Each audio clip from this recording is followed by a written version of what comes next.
अब इन आप लोग बैठिए एक बिरहा सुन के तब गई हैं। आज का रिश्ता इतना कमजोर हो गया पति पत्नी के 4 दिन के झूठा मोहब्बत के चक्कर में आए कि अपने पतिये का मर्डर करवा देते। एक बिरहा अबे हम कल परसों में गौली है, रिकॉर्डिंग कैली है। बड़ा दर्दनाक घटना। हमारे संतोष भाई भैया इंस्पेक्टर साहब है, ओ रिटायर फौजी रहलन है बलिया का, और उनके औरत के उम्र बा 55 साल 50 साल।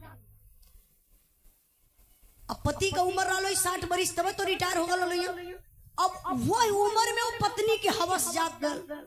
बड़ी अफसोस का बात तई बा। अरे भैया को डाई यूरिया का दिक्कत है। जौने उम्र में पत्नी के राम नाम का नाम लेवे के चाहिए, ए मनुष्य तन के मानव तन के सार्थक बनावे के चाहिए, वही उम्र में वो पत्नी के हवस जागल। अपने फौजी पति के 6 टुकड़ा में कई के ड्राम में ना भैया बोरा में भर के नदी के किनारे ले जाके फेंक दलस। सोचे वाली बात बा, जमाना कहाँ जात बा। एक बिरहा गौले बानी मेरठ कांड मुस्कान कर, आप लोग सुन ले हैं।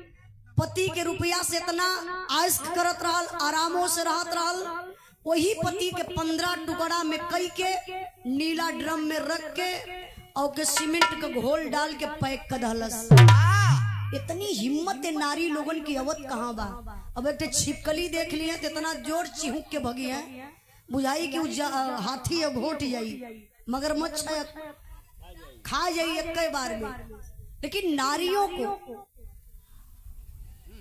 अब देवी का दर्जा देने का मन नहीं करता है। तो आइए एक बिरहा में आप लोगों के बीच में प्रस्तुत कर रही हूँ। जरा आप लोग विचार करिएगा कि दुनिया में केकरा पर विश्वास करिए, कौन ऐसा रिश्ता मजबूत बा। एक एक लाइन पर आप लोग ध्यान दिए। मास्टर साहब आवा तो